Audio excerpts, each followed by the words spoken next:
இந்த கோயிலுக்குள்ளே வந்த உடனே எனக்கு ஒரு புது ஃபீல் கிடச்சிச்சு.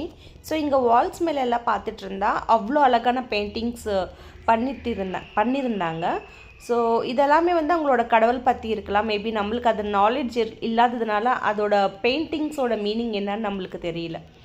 இங்கே கொஞ்சம் நேரம் வந்து உக்காந்து மைண்டு ரொம்பவே ரிலாக்ஸ் பண்ணி ஒரு மாதிரி தியானம் பண்ணேன். எப்படி ப்ரே பண்ணணும்னு எனக்கு தெரியல, என்ன வேண்டிக்கணும்னு தெரியல, எவ்வளோன்னு வேண்டிக்க முடியும், நிறையாவே இருக்குது தேவையானது. பட் அதுக்காக நான் எதுவுமே வேண்டிக்கல, வெறும் எனக்கு மைண்ட் ரிலாக்ஸேஷனுக்காக கொஞ்சம் நேரம் உட்காந்து தியானம் பண்ணேன். அங்கெல்லாம் சுற்றி பார்த்தேன், கொஞ்சம் டைம் ஸ்பெண்ட் பண்ணேன்.